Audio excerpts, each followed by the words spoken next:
Hola, hola, buenos días queridos hermanos y compañeros de la consagración bella en la cual pertenezco, Lazos de Amor Mariano de la localidad de Duitama. Mi nombre es Alexandra Archila Salamanca, soy misionera de San Lorenzo de esta bella comunidad. En el día de hoy vamos a trabajar el programa del buen combate de la fe. Vamos a tratar el tema de la vida de este santo tan maravilloso, nacido en Lima, San Martín de Porres Velázquez o San Martín Porras Velázquez. Él nació en Lima en el año de 1579, el 9 de diciembre, en el Virreinato del Perú, en la Orden de los Dominicos. Es conocido también como el Santo de la Escoba debido a su humildad. Por eso es que vamos a enfocar nuestro tema en la humildad y en la soberbia, que es algo muy importante que nos dejó este hermoso santo con su ejemplificación en su vida y vida y obra de San Martín de Porres o Porras. Fue hijo de un noble burgalés, caballero de la Orden de Alcántara, Juan de Porres. Según algunos documentos, el apellido original fue Porras, natural de la ciudad de Burgos y de una negra liberta, Ana Velázquez, natural de Panamá, que residía en Lima. Su padre no podía casarse con una mujer de su condición porque era muy pobre, lo que no impidió su amancebamiento con Ana Velázquez. Fruto de esta relación nació Martín y 2 años después Juana, su única hermana. Martín de Porres fue bautizado el 9 de diciembre de 1579 en la iglesia de San Sebastián de Lima. Ana Velázquez dio cuidadosa educación cristiana a sus 2 hijos. Juan de Porres estaba destinado a Guayaquil y desde ahí les provenía su sustento. Viendo la situación precaria en que iba creciendo, sin padres ni maestro, decidió reconocerlos como hijos suyos ante la ley. En su infancia y temprana adolescencia sufrió la pobreza y limitaciones propias de la comunidad de raza negra en la que vivió. Su vida religiosa, él se formó como auxiliar práctico, barbero y herborista. En 1594, a la edad de 15 años y por la invitación de Fray Juan de la Lorenzana, famoso dominico, teólogo y hombre de virtudes, entró en la orden de Santo Domingo de Guzmán bajo la categoría de donado, es decir, como terciario por ser hijo ilegítimo. Recibía alojamiento y se ocupaba en muchos trabajos como criado. Así, vivió 9 años practicando los oficios más humildes. Fue admitido como hermano en la orden en 1603. Perseveró en su vocación a pesar de la oposición de su padre y en 1606 se convirtió en fraile, profesando los votos de pobreza, castidad y obediencia. De todas las virtudes que poseía Martín de Porres sobresalía la humildad. Siempre puso a los demás por delante de sus propias necesidades. En una ocasión, el convento tuvo serios apuros económicos y el prior se vio en la necesidad de vender algunos objetos valiosos. Ante esto, Martín de Porres se ofreció a ser vendido como esclavo para ayudar a remediar las crisis. El prior, conmovido, rechazó su ayuda. Ejerció constantemente su vocación pastoral y misionera. Enseñaba la doctrina cristiana y fe de Jesucristo a los negros e indios y gente rústica que asistían a escucharlos en calles y en las haciendas cercanas a las propiedades de la orden ubicada en Limatambo. La situación de pobreza y abandono moral que estos padecían le preocupaba. Es así que con la ayuda de varios ricos de la ciudad, entre ellos el virrey Luis Jerónimo Fernández de Cabrera y Bobadilla, cuarto conde de Chichón, que en propia mano le entregaba cada mes no menos de 100 pesos, fue el asilo y escuela de Santa Cruz para reunir a todos los vagos, huérfanos y limoneros y ayudarles a salir de su penosa situación. Martín siempre aspiró a realizar una vocación misionera en países alejados. Con frecuencia lo oyeron hablar en Filipinas, China y especialmente en Japón, país que alguna vez manifestó conocer. El futuro santo fue frugal, abstinente y vegetariano. Dormía solo 2 o 3 horas, mayormente por las tardes. Usó siempre un simple hábito de cordellante blanco con una capa larga de color negro. Alguna vez que el prior lo obligó a recibir un hábito nuevo y otro fraile lo felicitó risueño. Martín le respondió: pues con este es que me van a enterrar. Y efectivamente así fue. Martín fue seguidor de los modelos de santidad de Santo Domingo de Guzmán, San José, Santa Catalina de Siena y San Vicente Ferrer. Sin embargo, a pesar de su encendido fervor y devoción, no desarrolló una línea de misticismo propia. Martín de Porres fue confidente de San Juan Macías, fraile dominico, con el cual forjó una entrañable amistad. Se sabe que también conoció a Santa Rosa de Lima, terciaria dominicana, y que se trataron algunas veces, pero no se tiene detalles históricamente comprobados de estas entrevistas. La personalidad carismática de Martín hizo que fuera buscado por personas de todos los estratos sociales, altos dignatarios de la iglesia y del gobierno, gente sencilla, ricos y pobres, todos tenían en Martín alivio a sus necesidades espirituales, físicas o materiales. Su entera disposición y su ayuda incondicional al prójimo propició que fuera visto como un hombre santo. Aunque él trataba de ocultarse, la fama de santo crecía día por día. Fueron varias las familias en Lima que recibieron ayuda de Martín de Porres de alguna forma u otra. También muchos enfermos lo primero que pedían cuando se sentían graves era que venga el santo hermano Martín, y él nunca se negaba a quien podía ayudar. Casi a la edad de 60 años, Martín de Porres cayó enfermo y anunció que había llegado la hora de encontrarse con el Señor. La noticia causó profunda conmoción en la ciudad de Lima. Tal era la veneración hacia este mulato que el virrey Luis Jerónimo Fernández de Cabrera y Bobadilla fue a besarle la mano cuando se encontraba en su lecho, pidiéndole que velara por él desde el cielo. Martín solicitó a los dolidos religiosos que entonaran en voz alta el credo y mientras lo hacían falleció. Eran las 9 de la noche del 3 de noviembre de 1639 en la ciudad de Los Reyes, capital del virreinato de Perú.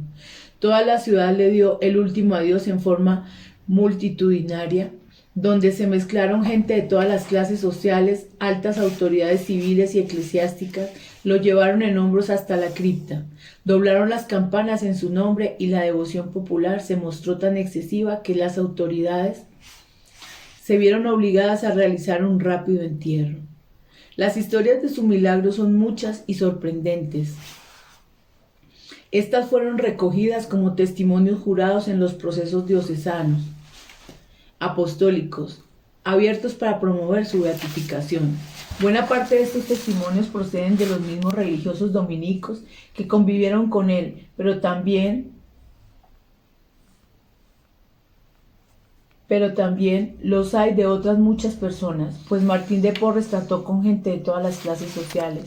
Se le atribuye el don de la bilocación. Sin salir de Lima, se dice que fue visto en México, en África, en China y en Japón, animando a los misioneros que se encontraban en dificultad o curando enfermos. Mientras permanecía encerrado en su celda, lo vieron llegar junto a la cama de ciertos moribundos a consolarlos o a curarlos. Muchos los vieron entrar y salir de recintos estando las puertas cerradas. En ocasiones salía del convento a atender a un enfermo grave y volvía luego a entrar sin tener llave de la puerta y sin que nadie le abriera. Preguntando cómo lo hacía, respondía: yo tengo mis modos de entrar y salir. Se le reputó control sobre la naturaleza. Las plantas que sembraba germinaban antes de tiempo y toda clase de animales atendían a sus mandatos. Uno de los episodios más conocidos de su vida es que hacía comer del mismo plato a un perro, un ratón y un gato en completa armonía. Se le atribuyó también el don de la sanación, de los cuales quedan muchos testimonios, siendo los más extraordinarios la curación de enfermos desahuciados. Yo te curo, Dios te sana, era la frase que solía decir para evitar muestras de veneración a su persona. Según los testimonios de la época, a veces se trataba de curaciones instantáneas, en otras bastaba tan solo su presencia para que el enfermo desahuciado iniciara un sorprendente y firme proceso de recuperación. Normalmente los remedios por él dispuestos eran indicados para el caso, pero en otras ocasiones, cuando no se disponía de ellos, acudía a medios inverosímiles con iguales resultados. Con unas vendas y vino tibio sanó a un niño que se había partido las dos piernas, o aplicando un trozo de suela donado al brazo de un zapatero lo curó de una grave infección. Muchos testimonios afirmaron que cuando oraba con mucha devoción levitaba y no veía ni escuchaba a la gente. A veces el mismo virrey que iba a consultarle, aun siendo Martín de pocos estudios, tenía que aguardar un buen rato en la puerta de su habitación esperando a que terminara su éxtasis. Otra de las facultades atribuidas fue la videncia. Solía presentarse ante los pobres y enfermos, llevándoles determinadas viandas, medicinas u objetos que no habían solicitado, pero que eran secretamente deseadas o necesitadas por ellos. Se contó además, entre otros hechos, que Juana, su hermana, habiendo sustraído a escondidas una suma de dinero a su esposo, se encontró con Martín, el cual inmediatamente le llamó la atención por lo que había hecho. También se le atribuyó facultades para predecir la vida propia y ajena, incluido el momento de la muerte. De los relatos que se guardan en sus milagros parece deducirse que Martín de Porras no le daba mayor importancia, a veces incluso al imponer silencio acerca de ellos, solía hacerlo con joviales bromas llenas de donaire y humildad. En 1660 el arzobispo de Lima, Pedro de Villagómez, inició la recolección de declaraciones de las virtudes y milagros de Martín de Porres para promover su beatificación, pero a pesar de su biografía ejemplar y de haberse convertido en devoción fundamental de mulatos, indios y negros, la ciudad colonial no los llevó a los altares. Su proceso de beatificación hubo de durar hasta 1837, cuando fue beatificado por el Papa Gregorio XVI. El Papa Juan XXIII, que sentía una verdadera devoción por Martín de Porres, lo canonizó en la Ciudad del Vaticano el 6 de mayo de 1962, ante una multitud de 40.000 personas procedentes de varias partes del mundo, nombrándolo santo patrono de la justicia social, exaltando sus virtudes con las siguientes palabras: Martín excusaba las faltas de otro, perdonó las más amargas injurias, convencido de que él merecía mayores castigos por sus pecados, procuró de todo corazón animar a los acomplejados por las propias culpas, confortó a los enfermos, proveía de ropas, alimentos y medicinas a los pobres, ayudó a los campesinos, a negros y mulatos, tenidos entonces como esclavos. La gente le llama Martín el Bueno. La proclamación de Martín de Porres como santo fue sustentada por las milagrosas curaciones que ocurrieron a una anciana gravemente enferma en la Asunción, Paraguay, en 1948, y a un niño con una pierna a punto de ser amputada por la gangrena en Tenerife, España, en 1956. Su festividad santoral católico se celebra el 3 de noviembre, fecha de su fallecimiento, en diversas ciudades del Perú. Se efectúan fiestas patronales en su nombre y procesiones de su imagen ese día, siendo la procesión principal la que parte de la iglesia de Santo Domingo en Lima, lugar donde descansan sus restos mortales. San Martín de Porres es el santo de la humildad, popularmente conocido como Fray Escoba. Este dominico, originario de Lima, Perú, fue el primer mestizo canonizado por la Iglesia. Por medio de su sencillez y servicio, logró superar las diferencias y unir a las tres culturas que convivían en su época, a pesar de los conflictos que dificultaban la coexistencia en la sociedad limeña del siglo XVII. Martín de Porres también fue cirujano, y su casa era llena de mendigos y personas que no tenían capacidad económica, pues eran atendidos gratuitamente y con mucho esmero por el famoso barbero y cirujano de Lima. A todos amaba y curaba sin distingo de su procedencia étnica. Martín decide entrar al convento de Nuestra Señora del Rosario en Lima, sin embargo, debido a su condición de mulato, no puede hacerlo como una persona. Su escoba fue con la cruz la gran compañera en su vida, de aquí que fuera popularmente conocido como Fray Escoba. Martín de Porras fue un buen religioso. Vivió su apogeo en la reforma de la provincia de San Bautista y más aún fue un referente muy importante en dicha reforma, llegando a convertirse para sus hermanos en referente de buen religioso y aún lo sigue siendo para nosotros. Se destacó como religioso, también dándonos cuenta que era predicador, teólogo, misionero, mártir y artista. Afrontó las desventajas de ser pobre, mulato y bastardo. Algo solo externo porque en su interior era una persona inteligente, trabajadora y muy caritativa.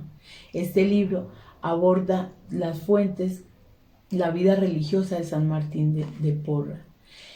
Lo que les puedo decir para el día de hoy es que San Martín de Porras es muy querido por todos, invocado por ricos y pobres, enfermos y menesterosos, por hombres de ciencia y por ignorantes. Su imagen o su estampa va en los viajes, está en las casas y en los hospitales, en los libros de rezo y en los de estudio, todo porque fue humilde, obediente y, como dijera Juan 23. Es mártir de la caridad. Martín nos hace recordar el inmenso poder de la humildad y el servicio. En un mundo saturado por tantas palabras e imágenes, el Santo de Lima es un constante recordatorio de la validez del ejemplo y de grandeza, de los pequeños actos cotidianos que pueden cambiar el entorno inmediato e incluso el curso de la historia. ¿Qué le podemos pedir entonces nosotros a Martín de Porras? Señor, nuestro Jesucristo, que dijiste, pedid y recibiréis. Humildemente te suplico que por la intercesión de San Martín de Porres escuches este ruego y te pedimos desde el amor nos concedas la gracia que te pedimos y es para bien de mi alma. Te lo pido por Jesucristo nuestro Señor. Amén. Quiero compartirle, hermanitos, la oración de San Martín de Porres. Oh gloriosa Santa Rita de Casia, Santa de lo imposible, oh bendita patrona de los angustiados y necesitados, cuyas plegarias ante el Divino Señor son casi irresistibles, y por la generosidad en que otorgan favores, ha sido llamada mediadora de los sin esperanza, de lo difícil e incluso de lo imposible. Queridos hermanos, quiero que sepan que para mí fue muy importante esta explicación y este estudio de vida de este santo. ¿Por qué? Porque yo, antes de encontrar un poquito el camino de nuestro Señor, me faltaba mucho la humildad y era una persona muy soberbia. Aprendo muchísimo de este santo. Primero, para entender todo esto, tuve que entender qué significaba la palabra humildad. La palabra humildad es la virtud moral contraria a la soberbia.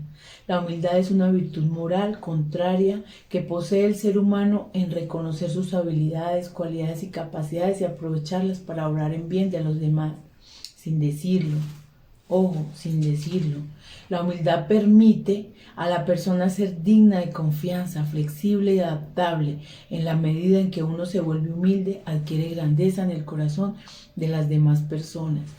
Lo que aprendí de este gran santo es que la humildad es una cualidad, una característica humana que es atribuida a toda persona que se considere un ser pequeño e insignificante frente a lo trascendente de su existencia, o a un Dios, según si se habla en términos teológicos. Una persona humilde generalmente ha de ser modesta y vivir sin mayores pretensiones. Alguien que no piensa que él o ella es mejor o más importante que otros. El concepto de la humildad en varias concepciones es a menudo mucho más exacto y extenso. La humildad no debe ser confundida con la humillación, que es el acto de hacer experimentar en algún otro o en uno mismo una vergonzante sensación, y que es algo totalmente diferente. Para el cristianismo, el catolicismo, la mayoría de las personas humildes, la persona mayor es Jesús. Siendo el más rico de todos, se hizo pobre y nació en un pesebre, y siendo el más importante, murió en la cruz. Filipenses 2, 6, 8, Mateo 11, 29. Desde la perspectiva de la evolución espiritual, la humildad es una virtud de realismo, pues consiste en ser conscientes de nuestras limitaciones e insuficiencias y en actuar de acuerdo con tal conciencia. Más exactamente, la humildad es la sabiduría de lo que somos, es decir, es la sabiduría de aceptar nuestro nivel real evolutivo. Comparándolo con la soberbia, es un sentimiento de superioridad frente a los demás que provoca un trato distante o despreciativo hacia ellos. Es la rabia o enfado que muestra una persona de manera exagerada ante una contrariedad. Es por eso, hermanitos, que los invito para que reflexionemos y nos demos cuenta de lo importante que es ser humilde ante nuestro Señor y ante nuestros hermanos. Tratar de trabajar la soberbia espiritual, la soberbia personal, la soberbia familiar. Los invito, hermanitos, para que podamos trabajar estos temas. Bendiciones y muchas gracias. ¿Quién como Dios?